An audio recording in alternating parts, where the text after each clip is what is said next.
150 നിറവിൽ Karunagappally Kozhikode saint Thomas Marthoma പള്ളി ദേവാലയം ഇടവകയുടെ ജൂബിലി ആഘോഷങ്ങളുടെ സമാപനം ബുധനാഴ്ച നടക്കും.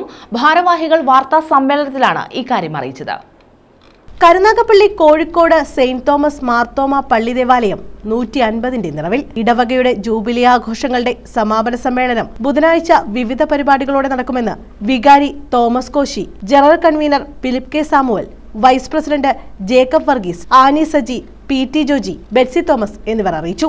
ശതോത്തര കനക ജൂബിലിയുടെ സമാപന സമ്മേളനം 2025 ഫെബ്രുവരി മാസം 26-ാം തീയതി വൈകിട്ട് 4 മണിക്ക് ഭദ്രാസന അധ്യക്ഷൻ അഭിനയ മാത്യൂസ് മാർ സറാഫിൻ തിരുമേനിയുടെ അധ്യക്ഷതയിൽ മാർത്തോമ സഭയുടെ പരമാധ്യക്ഷൻ most reverend doctor Theodosius Marthoma മെത്രാപ്പോലീത്ത ഉദ്ഘാടനം ചെയ്യപ്പെടും. തദവസരത്തിൽ രാഷ്ട്രീയ സാമുദായിക നേതാക്കൾ സന്നിഹിതരാകുകയും ആശംസകൾ അറിയിക്കുകയും ചെയ്തു. ബുധനാഴ്ച വൈകിട്ട് 4-ന് സമാപന പൊതുസമ്മേളനം തിയോഡോഷ്യസ് മാർത്തോമ മെത്രാപ്പൊലീത്ത ഉദ്ഘാടനം ചെയ്യും. അടൂർ ഭദ്രസനാധ്യക്ഷൻ മാത്യൂസ് മാർ സെറാഫിം എപ്പിസ്കോപ്പ അധ്യക്ഷത വഹിക്കും. കേന്ദ്രമന്ത്രി ജോർജ് കുര്യൻ സന്ദേശം നൽകും. കെ.സി. വേണുഗോപാൽ എം.പി സുവനി പ്രകാശനവും സി.ആർ. മഹേഷ് എം.എൽ.എ വെബ്സൈറ്റ് ഉദ്ഘാടനവും നിർവഹിക്കും.